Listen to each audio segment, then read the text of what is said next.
हाज़रीन, साहिबान इल्म व इरफान, ईद क़दीर की मुनासिबत सां ही नूरानी जशन दुआ कयूं त जेसी ताईं ज़िंदा रहूं ये पाक जशन पाक ज़िक्र अल्लाह असांजो मुक़द्दर फरमाए। अॼु जे दौर में ज़राए इबलाग आहिनि, उन हिसाब सां तव्हां असां बेज़ाहिर त इहो ख़्यालु कयूं था त विलायत अमीरुल मोमिनीन जो ही जशन फ़क़त नौशहर जे बारगाह शाह नजफ़ में थी रहियो आहे, लेकिन ईअं न आहे।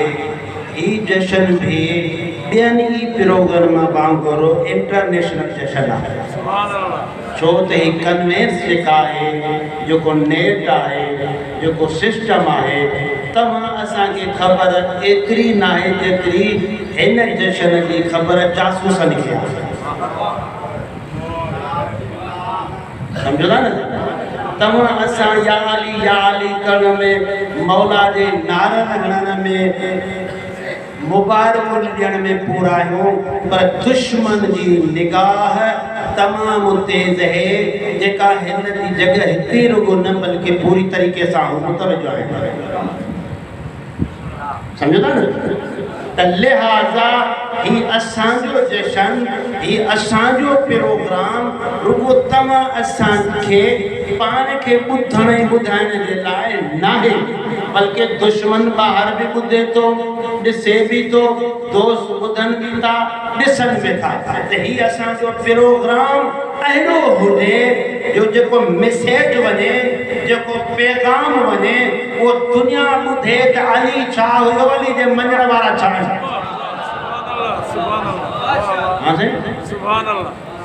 ऐं वॾी ॻाल्हि अथव सिधी, दोस्त मुंहिंजा ठाहे रहियो ॻाल्हि सिधी वाज़े त तव्हां असां ईद क़दीर जा जेतिरा फ़ज़ाइल पढ़ूं था, जेतिरा ॿुधूं था, ओतिरो इंतज़ाम नथा कयूं। कहीं भी ॿी ईद जे बारे में, मसलन जुमतुल मुबारक सां ईद चयो वियो, एतिरे क़दुरु रिवायतुनि में आहे त फ़क़ीरनि जो हज जुमतुल मुबारक, ग़रीबनि जो हज। ईद उल फित्र ईद सभिनी खां, ईद उल अज़हा ईद, पर रिवायात में कहीं भी ॿी ईद जे लाइ ईअं कोन्हे त उन ते तव्हां सफ़ेद कपिड़ा पायो, नवां लिबास पायो। जेतिरो ज़िक्र आहे ग़दीर जे बारे में त ग़दीर जे ॾींहुं लिबास सफ़ेद पायो, नओं लिबास पायो, घर वारनि जे रिज़्क़ खे कुशादो कयो, जो सॼो साल यादि कनि त बाबे ईद ग़दीर ते छा वठी ॾिनो हुयो। कल्चर छा खे चइबो आहे, बच्चनि खे यादि कीअं बीहारींदा। इहा असांजी कोताही। मुंहिंजे ख़्याल में असां सभिनी खे सुठा ऐं नवां लिबास, घणा न त हिकु ॿ ज़रूरु। अचे थी ॻाल्हि? तव्हां छा कयो, शाम जो रैली कढी, जुलूस कढियो, अल्हम्दुलिल्लाह ॾाढो मौला जे विलायत जो पैगाम दुनिया ते पहुचायो, पर पाण ताईं बि त पहुचायो। दुनिया ते पहुचाए त पाण ताईं बि त पहुचायो। असां तव्हां ते लाज़िम हुयो त जॾहिं रैली खां फारिग थियासीं, वांदा थियासीं, घर वञूं हा, जशन में शरीक थियूं था, असां सभिनी खे VIP लिबास आहे। कल्चर छा खे चइबो आहे? इहो आहे। काफ़ी शयूं आहिनि, बहरहाल अज़ीम तरीन ॾींहुं जेको गुज़रे, घणी ट्रेन में वेंदासीं त काफ़ी ट्रेन ईंदो, सॼो ॾींहुं शाम जो बि तव्हां ऐं काफ़ी ॾींहंनि खां प्रोग्राम जे मुनतज़िम करण तव्हां वाक़ई मसरूफ़ रहिया आहियो। मुख़्तसर टाइम के अंदर अहम तरीन नुकात ते मां तवज्जो तव्हांजी छिकराइण चाहियां थो, पर जीअं त ही जशन मखसूस आहे विलायत अमीरुल मोमिनीन सां, लिहाज़ा तज़किरो बि मैं शुरुआत कयां तो हिकिड़ी मुख़्तसर हदीस सां, जेका अल क़तरा किताब में आई आहे। ऐं अल क़तरा किताब जेको आहे बिहारुल अनवार जो ख़ुलासो। बिहारुल अनवार ही वो किताब आहे जो सरकार अल्लामा मजलिसी लिखियो जो मौजूद सूरत हाल में 110 या 114 वालिम 110 या 114 वालिम किताब मुश्तमिल उन जो खुलासा बिल जिल्दन में उनम इमाम अमीरुल मोमिनीन जी अजमत के बारे में हदीस है जेका विलायत अली के बारे में मां शुरू तो कर जी सलात पर मोहम्मद आले मोहम्मद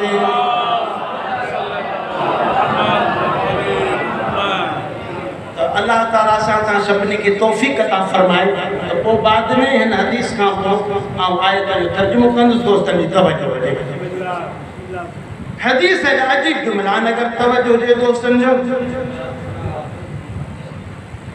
सरकार दो आलम खत्मिए मर्तबा जन फरमाइन था लम्मा खलक अल्लाह ताला अल अर्ज़ कतब अला अतराफिहा ला इलाहा इल्लल्लाह मुहम्मदुर रसूलुल्लाह अलीयुल अमीरुल मोमिनीन। सुभान अल्लाह सुभान अल्लाह सुभान अल्लाह। लम्मा खलक अल्लाह ताला अस्समावात सब कतब अला अकनाफिहा ला इलाहा इल्लल्लाह मुहम्मदुर रसूलुल्लाह अलीयुल वलीयुल्लाह। लम्मा खलक अल्लाह ताला अल कुर्सिय कतब अला कवाइमिहा ला इलाहा इल्लल्लाह मुहम्मदुर रसूलुल्लाह अलीयुल अमीरुल मोमिनीन। लम्मा खलक अल्लाह ताला अल अर्श कतब अला साकिहा ला इलाहा इल्लल्लाह मुहम्मद रसूलुल्लाह अलीयुल अमीरुल मोमिनीन। लम्मा खलक अल्लाह ताला अश-शम्स कतब अलैहा ला इलाहा इल्लल्लाह मुहम्मद रसूलुल्लाह अलीयुल अमीरुल मोमिनीन। लम्मा खलक अल्लाह ताला अल कमर कतब अला वजहिही ला इलाहा इल्लल्लाह मुहम्मद रसूलुल्लाह अलीयुल अमीरुल मोमिनीन।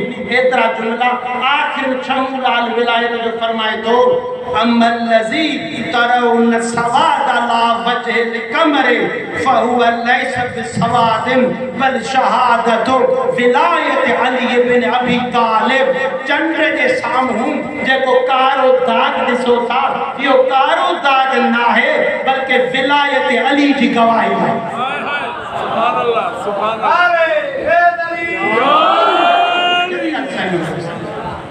तो अल्लाह जॾहिं ज़मीन के खल्क़ कयो तो उनजे पासन ते अली अमीरुल मोमिनीन लिखे। सुभान अल्लाह।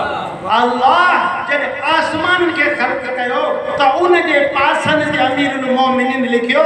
अल्लाह जॾहिं कुर्सी खल्क़ कई तो उनजे पासन ते ॾोंगुनि ते कुर्सी खे फेर थी न अलीयुल अमीरुल मोमिनीन। सुभान अल्लाह। अल्लाह जॾहिं अर्श खल्क़ कयो तो अर्श जे थंभनि ते अलीयुल अमीरुल मोमिनीन लिखई। अल्लाह जॾहिं सिज खल्क़ कयो तो सिज जे मथां अलीयुल अमीरुल मोमिनीन लिखई। ऐं जॾहिं चंड खल्क़ कयई तो उनजे चेहरे ते अलीयुल अमीरुल मोमिनीन लिखई। जेको यो दाग ॾिसो था दाग नाहे अली जे विलायत जी गवाही।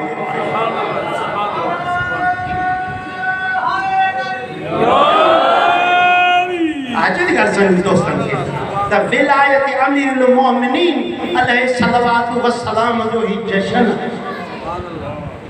ताज पोशी आका अमीरुल मोमिनीन जो जश्न।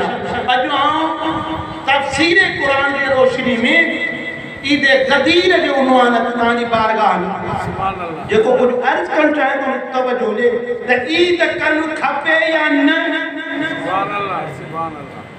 छो त अॼु एतिरा सवाल थियनि था ताज़ा ताज़ा सवाल थियनि था पिया त साईं हिन ईद गदीर जो ज़िक्र काथे अचे थी ॻाल्हि साईं दोस्तनि खे। बाबा क़ुरान पढ़ो त ख़बर पए न त ईद गदीर किथे लिखियल आहे। क़ुरान पढ़ो ऐं पढ़ण भी काफ़ी न आहे सम्झण भी खपे। इन जे करे जो इमाम खुमैनी रहमतुल्लाह अलैह जन जो हिकिड़ो कौल आहे साईं जन जेको किताब जो नालो आहे जुनूदुल अक़ल।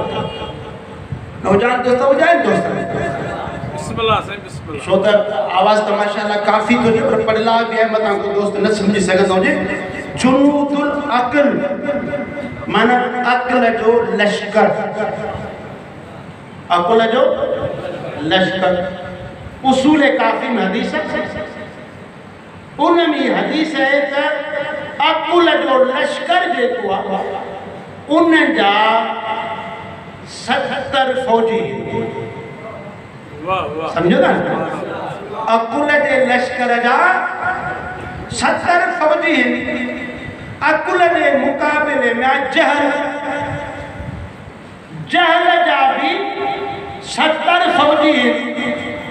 आका ख़ुमैनी रहमतुल्लाह अलैह अक़ल जे फौजनि ते किताब लिखियो, सुभान अल्लाह, जंहिंजो नालो आहे जुनूदुल अक़ल, अक़ल जो लश्कर।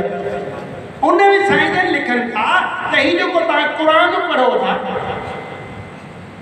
सभु पढ़ो था न, वरी यादि था कनि, केतिरा यादि था कनि दुनिया।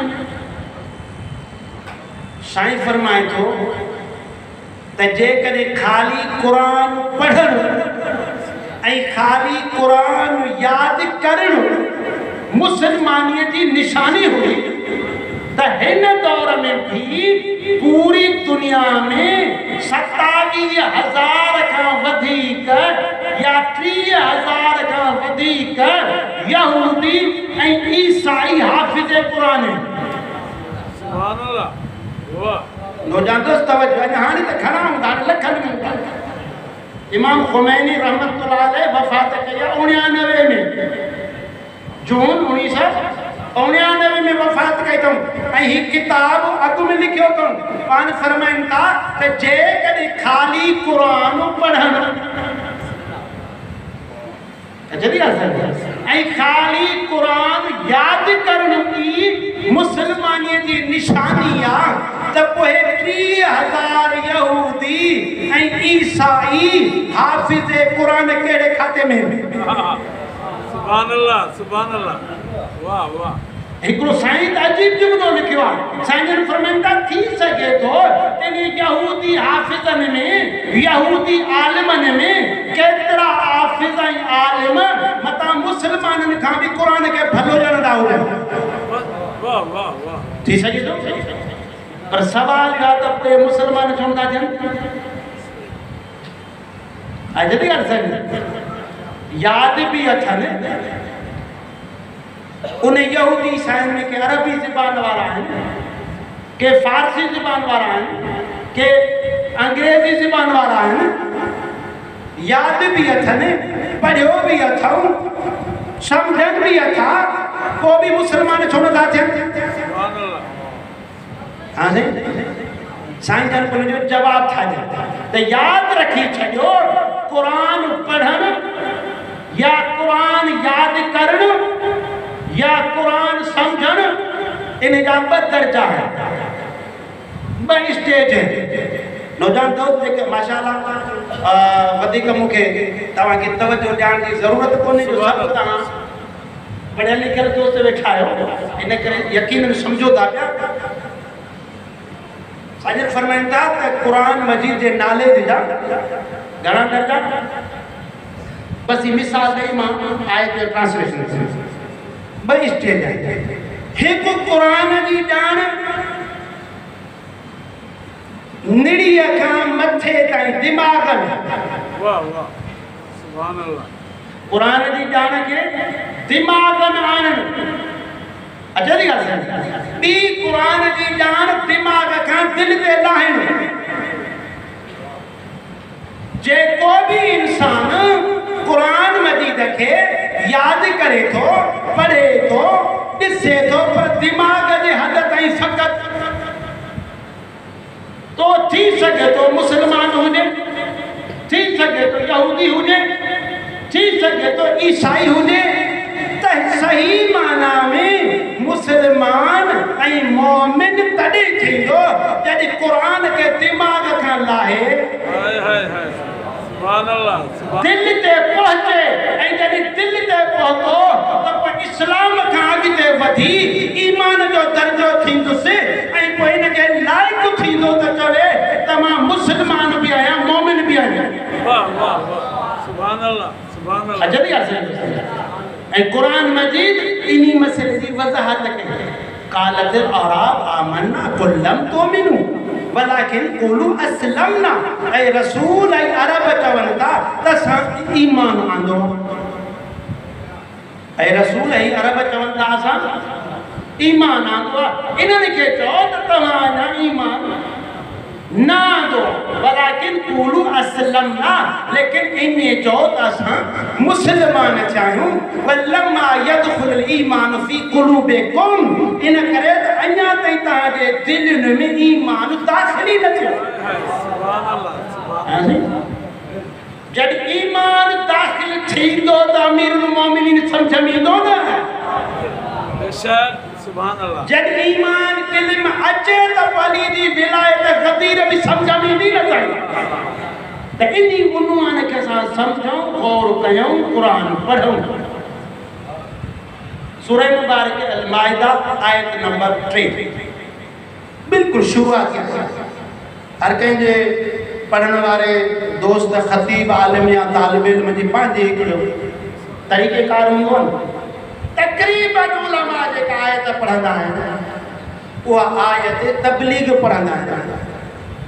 ग़दीरत या अय्युहर रसूल बल्लिग मा।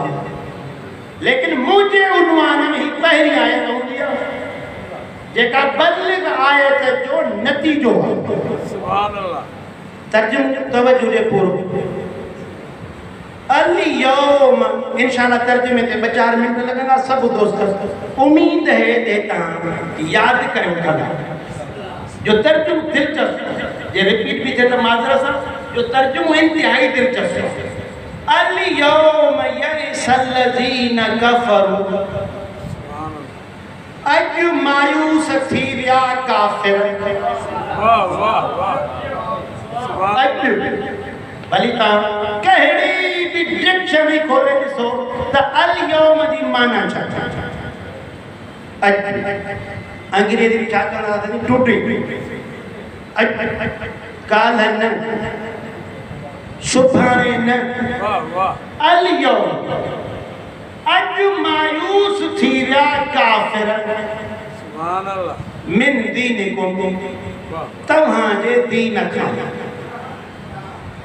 माने जेके हो बग़ावतूं सोचनि पिया जेकी साज़िशूं सोचनि पिया अॼु मायूस थिया त तव्हांजे दीन में न का हुनजी बग़ावत हली सघंदी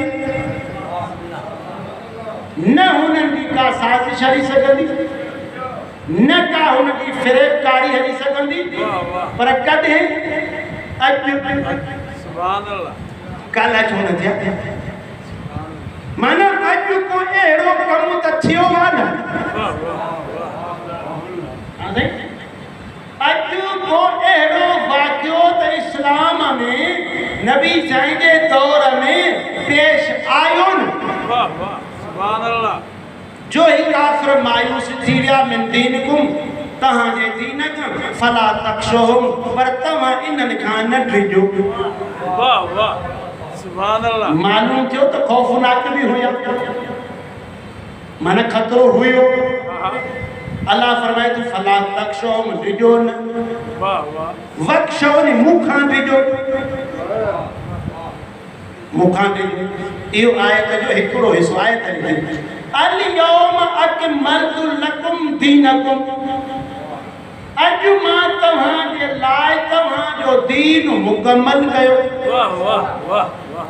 अॼु तव्हांजे लाइ तव्हांजो दीन मुकमल कयो। व अतममतु अलैकुम नेमती। अॼु मां तव्हां ते पंहिंजूं नेमतूं मुकमल कयूं। व रज़ीतु लकुमुल इस्लाम दीना। ऐं मां तव्हांजे लाइ राज़ी थियुसि त इस्लाम तव्हांजो दीन। वाह वाह। तर्जुमो आहे सम्झो तो सही। ॿ दफ़ा लफ़्ज़ अॼु आयो।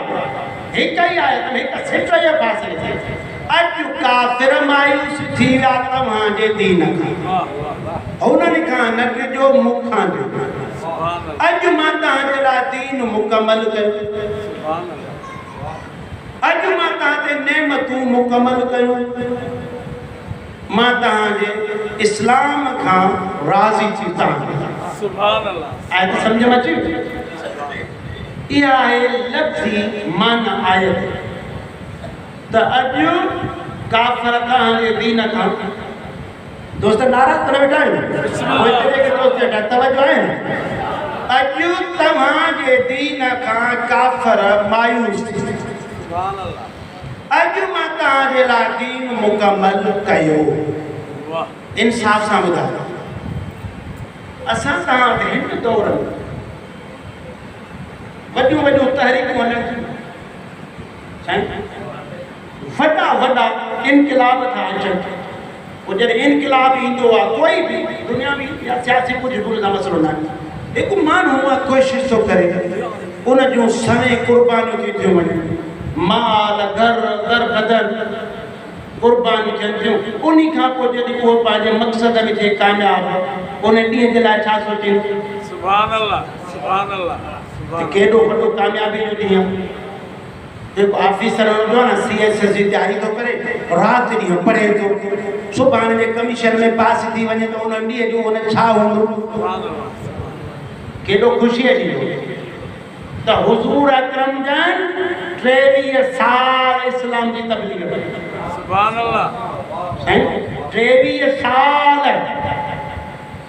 ऐं ख़ुदा गवाह इन शइ जो तारीख़ में शइ मौजूदु आहे त को वीचारो गाॾियुनि में रसूल घुमी तबलीग न कयो, वाह वाह। एसिड में वेही तबलीग न कयो, पत्थर खाधो, दोस्त जला वतन थिया, दर बदर थिया, जंगे बदर खां लड़ायूं शुरू थियूं, असहाब शहीद थी विया, 100 पर माज़ा त मारिजी विया। समझ जी बि ॻाल्हि?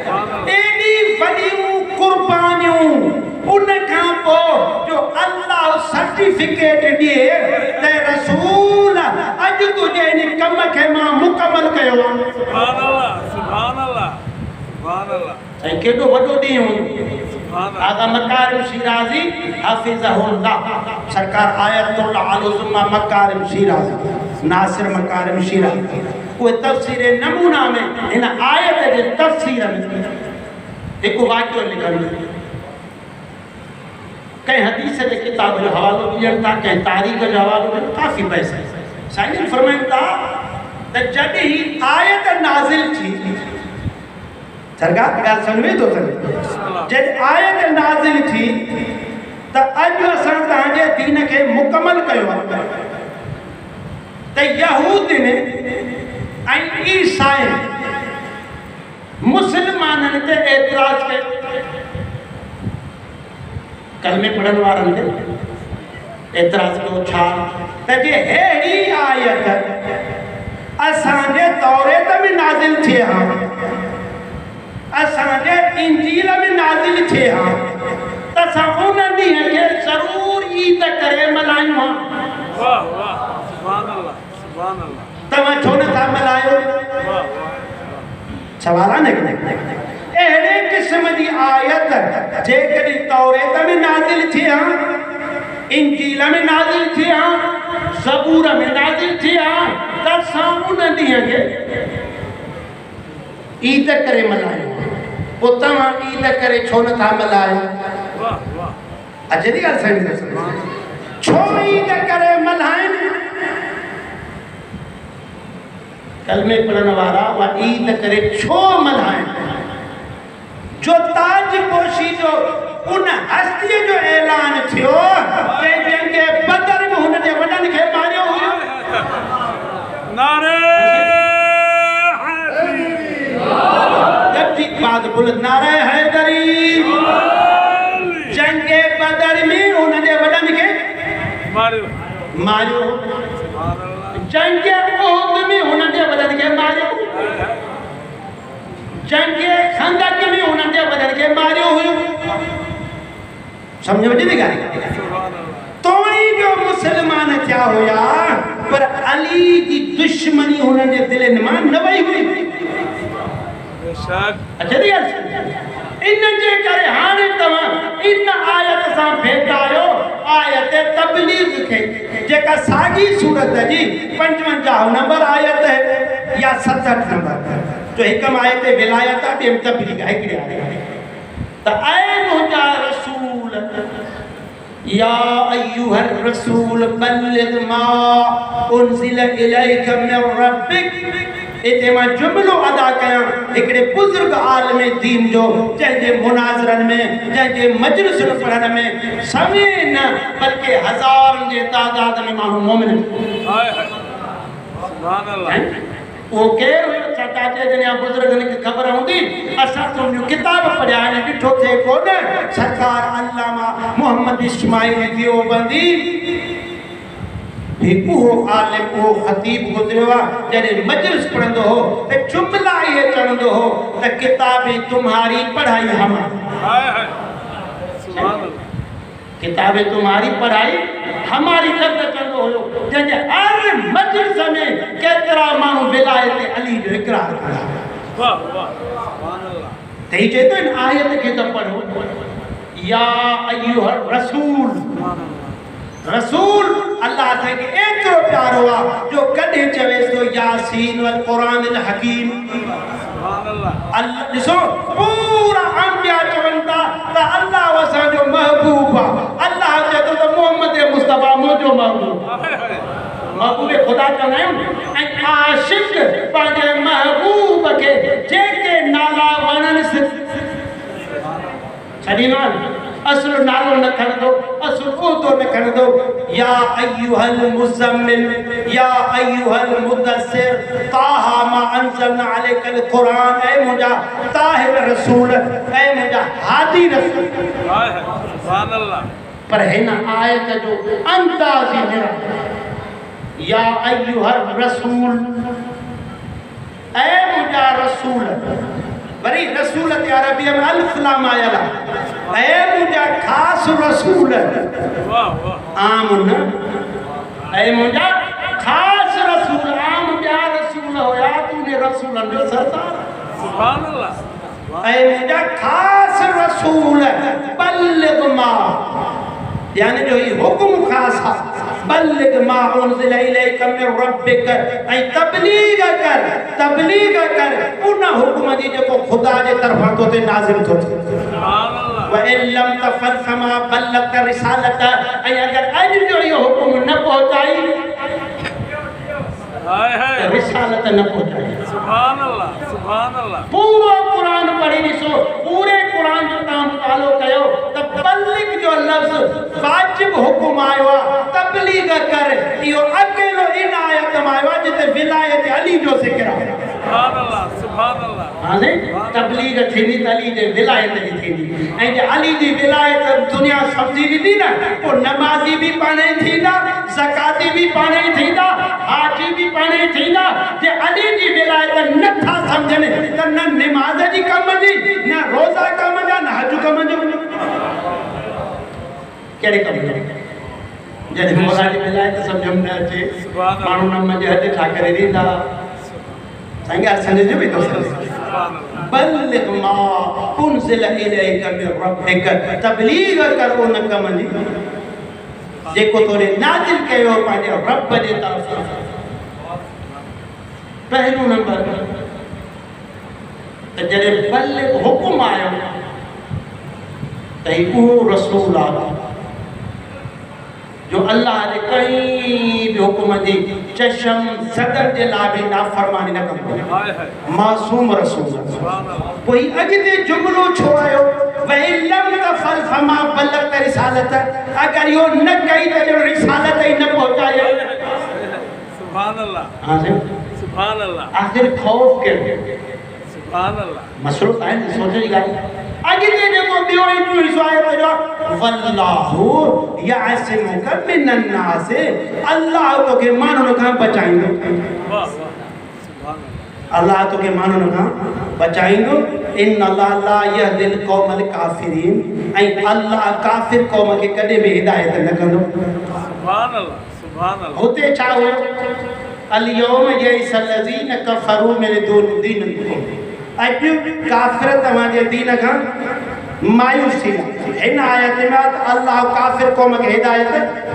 न कंदो ऐं माण्हुनि खां तोखे अल्लाह बचाईंदो सुभान अल्लाह मुंहिंजा साईं 1,20,000 जो मजमू आहे 1,20,000 जो मजमू आहे सभु असहाबे रसूल आहिनि सभु कलमे पढ़ण वारा आहिनि सभु मुजाहिदीन आहिनि सभु जान कुर्बान करण वारा आहिनि अञा पोइ कहिड़ा माण्हू हुया वाह वाह सुभान अल्लाह जो अल्लाह अञा उन्हनि माण्हुनि खां बचाईंदो वाह वाह तॾहिं चवे अल्लाह जॾहिं नबी साईं तबलीग शुरू कई ला इलाहा इल्लल्लाह सुभान अल्लाह मक्के में रसूल खुदा तबलीग शुरू कई ला इलाहा इल्लल्लाह सुभान अल्लाह तॾहिं छो न चयो अल्लाह तोखे बचाईंदो वरी मदीने में साईं जॾहिं मुहम्मद रसूलुल्लाह शुरू कयो तंहिं वक़्तु अल्लाह छो न चयो त माण्हुनि खां अल्लाह तोखे बचाईंदो जॾहिं अली जे विलायत जो मसइलो थो अचे अल्लाह फरमाए थो रसूल घबराए न तोखे मां अल्लाह बचाईंदुसि आखिर राज छा जवाब इहो मिलंदो त जॾहिं नबी ला इलाहा इल्लल्लाह जी तबलीग करे पियो त अली बचाइण वारो हुयो जॾहिं मोहम्मद रसूलुल्लाह जी तबलीग थिए पई त अली मुआफ़िज़ हुयो अॼु ऐलानी जॾहिं विलायत अली जो थिए थो त बचाईंदो तूं हुई मालिक ॿियो केरु बचाईंदो जेको ऐलान थो कराए बचाईंदो बि इहे माण्हू कहिड़ा आहिनि वल्लाहु यासिमुका मिनन्नास अल्लाह तो उन्हनि माण्हुनि खां बचाईंदो पोइ क़ुर मजीद जो पहिरियों सिपारो पहिरियों ऐं ॿियो पेज पढ़ी ॾिसो त सॼी तव्हांखे ॻाल्हि सम्झ में ईंदी त हे रसूल इन माण्हुनि मां कुझु अहिड़ा माण्हू अथई वमिनन्नास मन यक़ूल आमन्ना बिल्लाहि व बिल यौमिल आख़िर व हुम युख़ादिऊन अल्लाह व रसूलहु व मा हुम बिमुमिनीन इहे माण्हू चवनि था त असां क़यामत ते बि ईमान था रखूं अल्लाह ते बि ईमान था रखूं हे कूड़े कूड़े जा पुट थिए ये अल्लाह के धोखो था ॾियनि ऐं तोखे बि धोखो था ॾियनि पर छा लागे धोखो था ॾियनि पंहिंजो पाण खे था धोखो अजली असन या इज़ा जाअल मुनाफिकून क़ालू नशहदु इन्नका रसूलुल्लाह वल्लाहु यअलमु इन्नका रसूलु वल्लाहु यशहदु इन्नल मुनाफिकीन लकाज़िबून ऐ रसूल ऐ मुनाफिक जी चवनि था त तूं अल्लाह जो रसूल आहे बेशक मां अल्लाह ॼाणा थो त तूं अल्लाह जो रसूल आहे पर इहे कूड़ा था माना इहे दिलि सां तोखे रसूल क़बूल नथा कनि मुंहिंजा साईं इन जे करे ई सुञाणप कीअं थी ऐं इत्तिफ़ाक़नि जेको मुनाफ़िक़ माण्हू हूंदो न वधीक उहो जेको दोस्त हूंदो आहे न सिंपल ज़िंदगीअ में साईं ही कमु जेको मुनाफ़िक़ माण्हू चापलूस थींदो आहे न चापलूसी कंदो हीअं थींदो अल्लाह फरमायो इज़ा जाअल मुनाफ़िकून क़ालू नशहदु इन्नका रसूलुल्लाह कसम था खाइनि चवनि था तूं अल्लाह जो रसूल आहे मां अल्लाह ॼाणा थो नाराज़ न थिया दोस्त तवजो आहे दोस्त मां अल्लाह ॼाणा थो त तूं त अल्लाह जो रसूल मुंहिंजो रसूल आहीं वलाकिनल मुनाफ़िकून काज़िबून लेकिन मुनाफ़िक जेके थी कूड़ा था इहे पंहिंजी दावा में कूड़ा आहिनि बिल आख़िर क़ुर त चवे थो त कलमूं पढ़ियो अथऊं पर आहिनि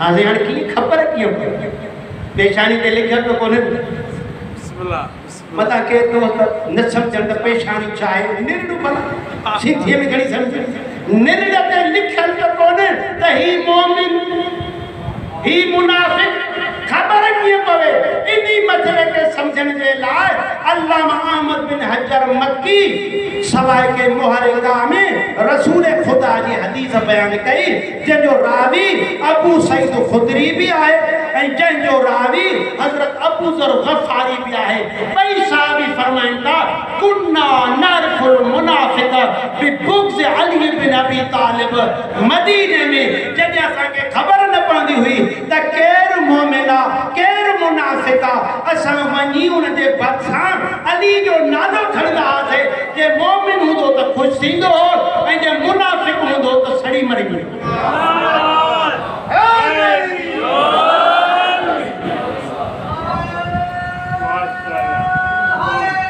या ज़ाहिर ॾींहुं भी काफ़ी वॾो ॾींहुं भी गुज़री वियो आहे रैली में बि हुया थकिजी पिया हूंदो सदकार हाणे मस्जिद जो तव्हांखे ओपासियूं मिलंदियूं हूंदियूं हाणे तव्हांजो इलाजु हुआ त तव्हांखे वरी मौला जा क़सीदा ॿुधाया सुभान अल्लाह सुभान अल्लाह वधीक मां बि ब्रेक न कयां काफ़ी मां टाइम घणो करे पढ़ी वियो हिकु दफ़ो सलात पढ़ो मोहम्मद आले मोहम्मद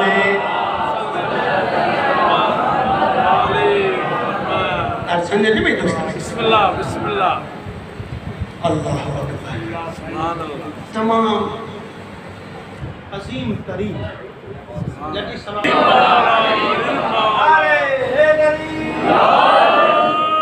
काफ़ी पैसा इसका साथ तमाम घणी पर माण्हू हाणे ही जो नंढड़ो जेको असांजो नस्ल आहे ऐं नौजवान दोस्त आहिनि इन जे लाइ मां गदीर जो फ़क़ति ख़ाको 5 खां 10 मिंटनि सां ख़तमु कानून कुदरत आहे त जंहिं दीन ठाहियो जंहिं दीन मोकिलियो सुभान अल्लाह उन दीन जा मुबल्लिग़ बि पाण मोकिलियो दीन जा मुबल्लिग़ बि पाण मोकिलियो तव्हां असांखे इख़्तियार न आहे जो तव्हां पंहिंजी तरफ़ खां चवंदा ऐं जॾहिं सैयदुल मुरसलीन जे ज़ाहिरी ज़िंदगी जा अयाम पूरा थियण वारा ही आयत सूरह कलम नशर इज़ा फ़रक़्त फंसब वइला रब्बिक फ़रग़ब सुभान अल्लाह ऐं नबी जॾहिं तबलीग खुदा दीन खुदा मां फ़ारिग़ थी विए त हाणे खुदा जी इबादत कर फंसब नाइब पंहिंजो नसब वइला रब्बिक फ़रग़ब खुदा ॾांहुं हली दीन जे लाइ ॿ रुख़ आहिनि हिकु दीन जो पहुचाइणु ऐं ॿियो दीन जो बचाइणु सुभान अल्लाह पहुचाइण भी अल्लाह जी ज़िम्मेवारी ऐं उनखे बचाइण भी अल्लाह जी ज़िम्मेवारी पहुचाइण जे लाइ रसूल जो इंतिखाब कयूं वाह वाह ऐं बचाइण जे लाइ वली जो इंतज़ाम कयूं सुभान अल्लाह सुभान अल्लाह अचे थी ॻाल्हि सम्झो पहुचाइण जे लाइ रसूल जो इंतज़ाम ऐं बचाइण जे लाइ वली जो इंतज़ाम ऐं इंतज़ाम में अहिड़ो थियो तारीख़ साल ताज़ो माण्हू हज था करे निकिरनि हिज्जतुल विदा सुभान अल्लाह नबी साईं जन जो आख़िरी हज ऐं अवल हज अॻुम साईं जन आया उमिरो कयूं हज करे कोन सघिया सुले हुदैबिया वग़ैरह वग़ैरह तारीख़ आख़िरी हज कयूं रवाना थियनि था मक्के जे अंदरि केतिरो तइदाद हाजिन जो इहो हिकु जुदा पैसा जो मक्के जा माण्हू बि हुया मक्के जे ॿिए तरफ़ जा माण्हू बि हुया पर जेकी हिकु तरफ़ मदीने जे रस्ते सां काफ़िला हलिया जेके अॻिते हले मदीने ऐं मक्के जे विच ते हिकु जॻह आहे जंहिंजो नालो आहे चूफ़ा तव्हां जेकर उमिरे करण वारा दोस्त मौजूद हुजनि त चूफ़ा ही उहा मीक़ात आहे जितां हाजी एहराम ॿधंदा आहिनि हज जे लाइ जॾहिं ईंदा आहिनि हज उमिरे जे लाइ उतां एहराम उन चूफ़ा जे भरिसां मकाम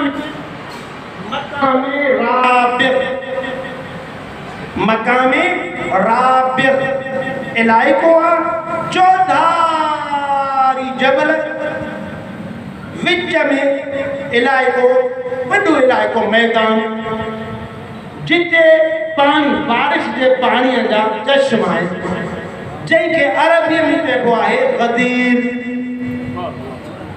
गदीर माना चश्मो ख़ूम उते हिकिड़े क़िस्म जा वण हूंदा हुया जिन जो नालो हुयो गदीर ख़ूम माना उहे पाणी जा चश्मा ऐं उहे वण सरकार जे हुते पहुता वही नाज़िल थी आयत नाज़िल थी ऐं रसूल तबलीग कर ऐं जे न कयई त ॼण रिसालत जो को कमु न कयो माण्हू न कान तोखे अलाह बचाईंदो सुभान अल्लाह माण्हू जे शर हिते शर लफ़्ज़ कोन्हे तर्जुमो थींदो आहे इस्तिलाही अदबी हर हिकु पंहिंजी ज़बान में चवंदा लेकिन इन बड़ा नहीं होता भाई इल्मी जुमलो तो चवा मां ॾाढो प्यारो जुमलो अगर तवज्जो आहे दोस्त असां कंहिं इदारे में पढ़ूं पिया कंहिं लेक्चर में वेठा ते शाम दिमश्क साईं ज़ैनब सलाम जो त उते असांजे हिकिड़े आलिम ही 17 साल पुरानी ॻाल्हि आहे 19 साल ही जुमलो पढ़ियो अऊज़ु बिल्लाहि मिन शर्रि शैतान मां पनाह थो घुरां शैतान जे शर खां आया हालांकि जिते भी तव्हां पढ़ंदो चाहे अऊज़ु बिल्लाहि मिन शैतान रजीम ऐं असां भी दुआ घुरण में ग़लती कंदा आहियूं या अल्लाह शैतान जे शर खां बचाए न कुरान तो चए दुआ घुरो त या अल्लाह खुद शैतान खां बचाए सुभान अल्लाह शर तो हुन जो अञा मिथी आहे शैतान खां बचाए पोइ आहे शैतान जो शर त अल्लाह ताला फरमाए थो वल्लाहु यासिमुका मिनन नास इन माण्हुनि खां मां तोखे बचाईंदुसि रुगो माण्हुनि जो शर न माण्हुनि जो साज़िशूं फ़िरेबकारियूं न माण्हुनि खां बि मां तोखे बचाईंदुसि मां को तुंहिंजे वेझो न अची सघंदुसि ऐलान थी वियो जेके अॻिते विया आहिनि पोइ हिते अचनि जेके पोइ थियनि इंतज़ारु कयो ई नौजवान नस्ल जे लाइ त इबादत तकरार थी वञे ताज़ो वाक़ियो रहे अलहमदुलिल्लाह खोड़ दफ़ा ॿुधो था वरी ॿुधंदो जो क़दीर जो प्रोग्राम सरकार ने ऐलान फरमायो त उठनि जे पालाननि जो मिंबर ठाहियो सुभान अल्लाह जॾहिं त अरब में दस्तूर हुयो त या पत्थरनि जो मिंबर जो रुगो जबल हुयो या वरी खजीअ जे थोड़नि जो खजीअ जा वण घणा अचनि सरकार ने ॾिठो त जेकॾहिं पत्थरनि जो मिंबर ठाहींदो त हिन खां ॻाल्हि रोज़ ठाहींदा खजीअ जे थोड़ जो मिंबर तो रोज़ ठाहींदा इन करे जो मिंबर अहिड़ो ठाहियूं जो जेकॾहिं हिननि जो दिमाग़ कम न करे वेसर जा मरीज़ हुजनि विलायत जो ऐलान विसरी वञनि सम्झ में न अचेनि त पोइ बि कम अज़ कम मिंबर तो यादि हूंदो न हाणे ई नौजवान दोस्तनि जे लाइ मिड़े मुस्कुराईंदो त असांखे उन में अलहमदुलिल्लाह ख़ुशी थी वेंदी असांजो बुज़ुर्ग आलिम हुयो ख़तीब हो उन जो साईं त असांजे रिवाज ठाहियो बाबा कुर्सी ते वेही पढ़ूं या मेंबर ते वेही पढ़ूं मौलवी साहब हिकिड़ो चइबो मां जेको आहे अॼु त हाणे जशन पढ़ंदुसि पर मटके ते या गुंदड़े ते वेही पढ़ंदुसि गुंदड़े ते मटके ते वेही जो मौलवी पढ़े न त हे नंढड़ा नंढड़ा ॿारड़ा बच्चा बुज़ुर्ग जिन खे मौलवी जी तकरीर विथरी वञे त विथरी वञे मटको कोड़ो विसरंदो अच्छा थी ॻाल्हि त सरकार जने मिंबर अहिड़ो ठाहियो जो यादगार आहे मिंबर ठही वियो ओला फरमाया अली उदुन मिनी अली मोॾे करीब अली मोॾे करीब अली मोॾे करीब सुभान अल्लाह सुभान अल्लाह तारीख़ जा जुमला ने हाणे ताज़ो नेट ते ताज़ो उर्दू में ट्रांसलेशन ख़ुतबे गदीर आहे जेको ट्रांसलेशन समेत 22 पेज समझो था कदीम दौर में अॼु बि हिन अलहमदुलिल्लाह वधीक तहक़ीक़ हले पई ईरान में इराक में असांजे पाकिस्तान में अॼुकल्ह नौजवान तयारु पिया थियनि त ॿ ख़ुतबा जेके आम तरीन आहिनि यादि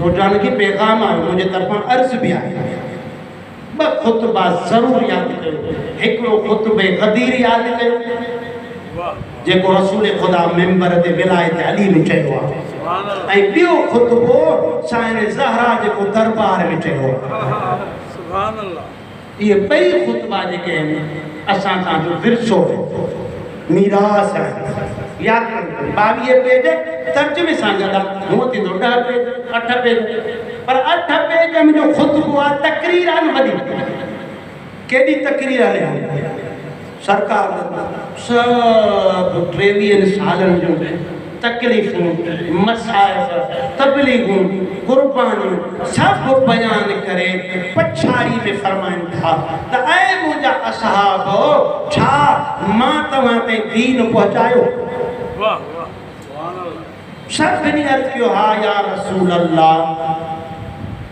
पाण फरमायो क़यामत जे ॾींहुं जे अल्लाह तव्हां खां पुछे त छा चवंदो?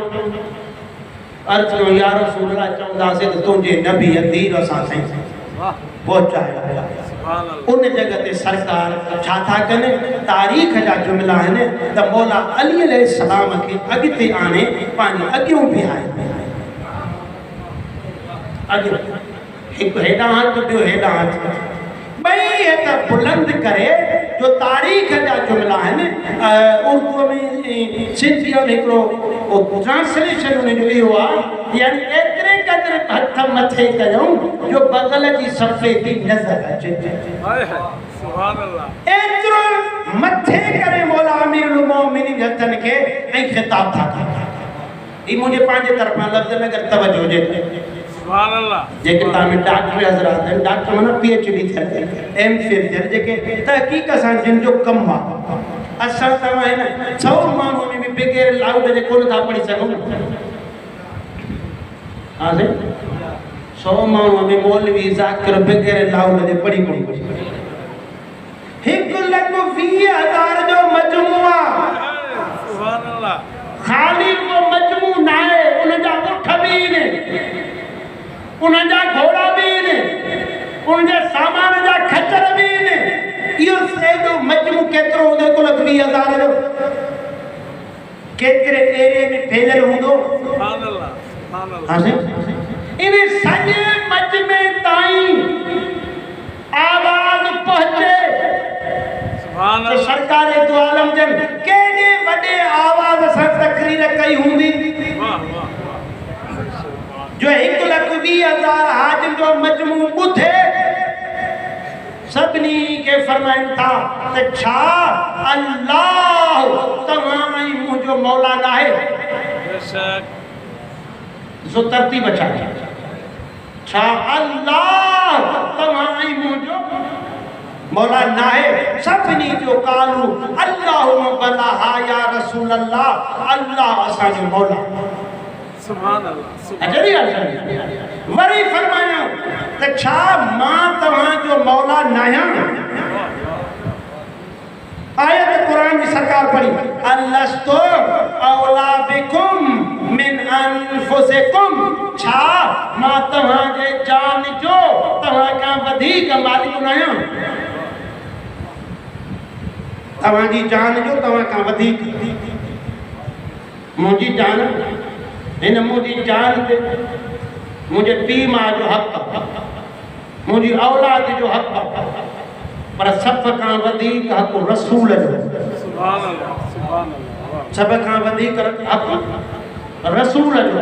रसूल फरमाए थो अलस्तु औला बिकुम मिन अनफुसिकुम, छा मां तव्हांजे जानिन जो तव्हां खां वधीक तव्हांजो वारिस न आहियां? औला लफ़्ज़ आहे अला वारिस। तव्हां भी पंहिंजी जान जा मालिक आहियो, पर छा तव्हां खां वधीक तव्हांजो मालिक मां न आहियां? सभिनी जो कालू अल्लाह वला बराबर। अल्लाह गवाह त तूं असांजे जान जो असां खां वधीक मालिक आहे। इहे जॾहिं इक़रार थी विया, उन वक़्तु रसूल फरमाए थो अल्लाहुम्मा अंत मौलाय, या अल्लाह तूं मुंहिंजो मौला आहे।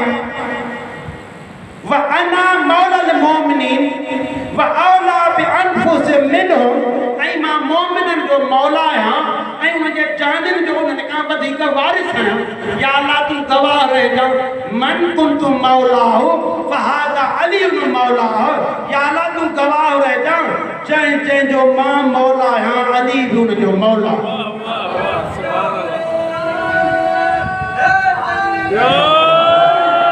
जंहिंजो मां मौला आहियां उनजो अली मौला है। अल्लाहुम्मा वाले मन वालाहु व आदे मन आदाहु वक्सुर मन खज़लहु वंसुर मन नसरहु। या अल्लाह उन सां मोहब्बत कजां जेको अली सां मोहब्बत करे, उन सां दुश्मनी रखजां जेको अली सां दुश्मनी रखे। अजरी ॻाल्हि माना जे चाहियूं था त अल्लाह असां मोहब्बत करे त पोइ पंहिंजे दिलि में असांखे फ़ैसिलो करिणो पवंदो त अली सां मोहब्बत आहे या न। या अहल बैत सां मोहब्बत आहे त पोइ अल्लाह बि असां सां मोहब्बत कंदो। ऐलान थी वियो। अजीब जुमला आहिनि। हिकु वॾो साहब, ॿियो नंबर साहब उथी तकड़ मायो जुमला चई बखन बखन लग यबिन अबी तालिब। ताज़ो चाचे खां कसीदो बि ॿुधी चुको न, बखन बखन चई करे मुकरी वञण कमु न आहे। हाँ से बखन बखन अस्बत अमसैत या मौलाया व मौला कुल्ल मोमिन व मोमिनतिन। ऐ अली बिन अबी तालिब तो के मुबारक हो जाने जो तू हर मर्द मोमिन ऐं मोमिना जो मौला।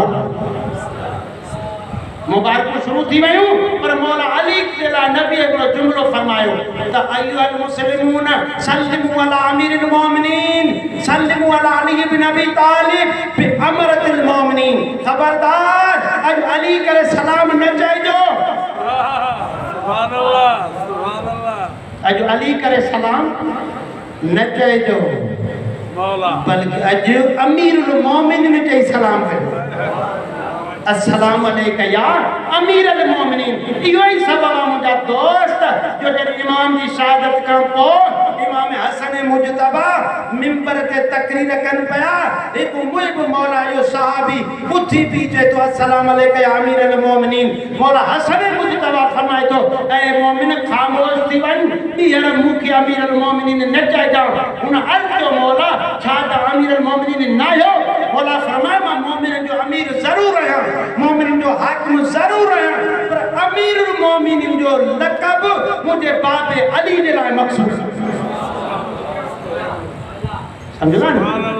इन जे करे मां कुझु दोस्तनि खे बि इहो मैसेज ॾींदो आहियां त असां तव्हां जॾहिं अज़ान चवंदा आहियूं या इक़ामत चवंदा आहियूं न, केतिरा असांजा तालिब इल्म दोस्त नौजवान दोस्त तकड़ चई वेंदा आहिनि अशहदु अन अलियन वलीउल्लाह। बाबा अमीरुल मोमिनीन ज़रूर चओ। समझो था ना? अशहदु अन अमीरुल मोमिनीन व इमामुल मुत्तक़ीन अलियन वलीउल्लाह। बैयत थींदी वई 3 ॾींहं गुज़री विया। साईं नमाज़ जो वक़्फ़ो, वरी राति, वरी बैयत। 1 लख खां वधीक माण्हू जो बैयत कनि। टाइम लॻंदो। सरकार फरमाइनि था फलयुबल्लिग़िल हाज़िर अल ग़ाइब। होते आयत चाही कुरान मजीद जी साईं अल्लाह हुकुम को बल्लिग़ रसूल तू तबलीग कर। वरी रसूल खुदा फरमायो फलयुबल्लिग़िल हाज़िर अल ग़ाइब। जेकी भी तहां मौजूद आयो जॾहिं ॻोठनि ते वञो त उनखे ॿुधाइजो त हिन ॾींहं देरि छो थी आहे जो रस्ते ते अली जे विलायत ऐलान थिए। 3 ॾींहं लेट कयो ऐं यकीनन देर जे करे पुछंदा न सबब न चाहींदे बि ॿुधाइनि। आख़िरी जुमला ऐं आख़िर में आयत ते वाइंडअप हिकु बि गॾिजी सलात पढ़ो मोहम्मद आले मोहम्मद ते। ॿ दफ़ा ई आयत जॾहिं माण्हू विया असांजे रसूल विया इलाइक़नि में ॻोठनि में तबलीग शुरू थी वई त नबी साईं पाण खां पोइ पंहिंजे ख़लीफ़े जो पंहिंजे जानशीन जो ऐलान करे छॾियो। हिकु इलाइक़े जो शख़्स आहे फहरी कबीलो आहे जंहिंजो नालो आहे हारिस बिन नौमान फहरी। उनखे अली सां दुश्मनी हुई। उनजे दिलि में मौला अली जो बुग़्ज़ हुयो। हिनखे जो ख़बर पई त अली अलैहिस्सलाम जे ख़िलाफ़त जो विलायत जो ऐलान थियो आहे, सिधो मदीने मस्जिद नबवी न सलाम न दुआ या मोहम्मद बिन अब्दुल्लाह या रसूल अल्लाह। छा अली के तहां पंहिंजो जानशीन बनायो? सरकार फरमाए हा। चई पोइ इहो ॿुधायो मूंखे त पंहिंजे मर्ज़ीअ सां या अल्लाह जे मर्ज़ीअ सां? पंहिंजे मर्ज़ीअ सां या अल्लाह जे मर्ज़ीअ सां? रसूल खुदा फरमायो मां पंहिंजे मर्ज़ी सां त को कमु कंदो ई न आहियां। मां को नंढो कमु बि पंहिंजे मर्ज़ी सां न कंदो। हेॾो वॾो कमु मां बग़ैर अल्लाह जो कोई कीअं कंदो? इन जगह जो जुमला थो चए अल्लाहुम्मा ऐ मुंहिंजा अल्लाह। अगर रसूल ये ॻाल्हि सच थो चवे, सच तुंहिंजे मतिलब छा? इन जी वज़ाहत आहे त हू चए पियो त जेकर अली खे तूं पंहिंजे तरफ़ां बणायो आहे त असांखे एतिराज़ कोन्हे, असां कोन मञींदासीं, पंहिंजे तरफ़ां मञो तूं। ऐं तूं जो सौट बि आहे, तव्हांजो दामाद बि आहे, तव्हां बणायो भली बणायो, उहो रिश्तेदारी वारो फिक्र असांजी मर्ज़ी आहे, मञो न मञो। पर जे अल्लाह जे तरफ़ां बणायो अथई त पोइ एतिराज़ आहे। छो त तो चयो त हज कयो, हज कयासीं, तव्हां चयो निमाज़ पढ़ो, निमाज़ पढ़ीसीं, तव्हां चयो ज़कात ॾियो, उहा ॾिनीसीं, तव्हां चयो जंग कयो, जंगियूं कयूंसीं, अञा बि तव्हां ख़ुशि न थिया जो असांजे मथां अली खे पंहिंजो हाकिम बणाए छॾियो। माना हुनखे अली जी हुकूमत पसंदि न। नबी फरमाए मां अल्लाह जे तरफ़ां अली खे पंहिंजो जानशीन। ये जुमला जॾहिं नबी चया सूरे मारिज 29 पारो पहली आयत सअल साइल बिअज़ाबिन वाक़िन लिल काफ़िरीन लैस लहू दाफ़िअ। हिक साइल अहिड़े अज़ाब जो सवाल कयो जेको काफ़िरनि ते किरते।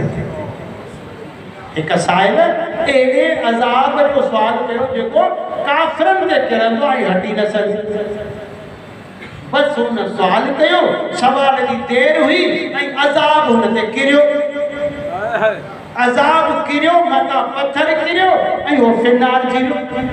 यानी दुश्मनी जी या इंतहा हुई जो उन शख्स अज़ाब खुदा के क़बूल कयो, विलायत अली के क़बूल न कयो।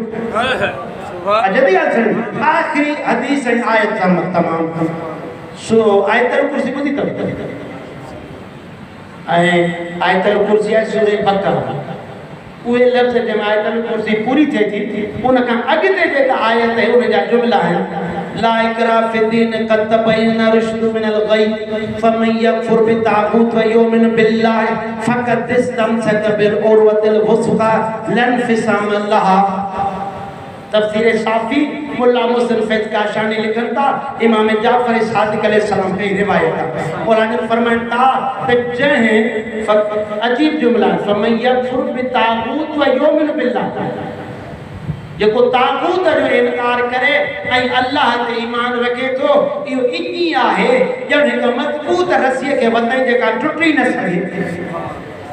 फमन यकफ़ुर बित्ताग़ूत, जेको ताक़ूत जो इनकार करे, ॿुधंदो जुमिलो तवजो।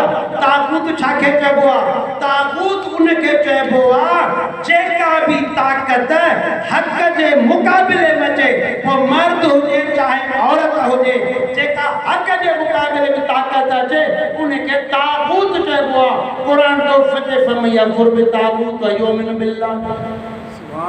हिक दफ़े ताक़ूत जो इनकार करे ऐं ॿिए तरफ़ वरी अल्लाह ते ईमान आणे, इहो माण्हू ईअं आहे फ़क़त इस्तमसक बिल उर्वतिल वुस्क़ा, ॼण हिन मज़बूत रसीअ खे पकड़ियो आहे लन फिसाम लहा, जेका कॾहिं बि न टुटंदी, कॾहिं बि न छिजंदी।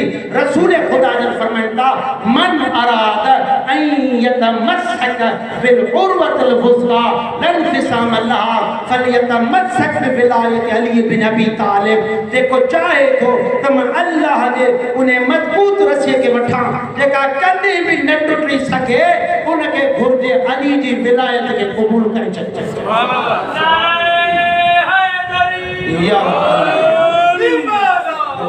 कॾहिं बि रसी न टुटे, जेका हिन दुनिया मां बि छिके, क़बर मां बि गेले, मैदान हशर मां बि हली हली पुलसरा तां ट्रप आहे, रसी उहा उनखे जन्नत में ज़रूरु। त दुआ कयूं त जहिड़ा असांजा अज़ीम बेऐब ऐं मासूम रहबर आहिनि, जीअं उन्हनि जो फैज़ जारी आहे, त अल्लाह ताला असां तव्हांजे फैज़ वठण जी तौफ़ीक़ ऐं असांखे ॿुधायल सीरत ते हलण जी तौफ़ीक़ अता फरमाए।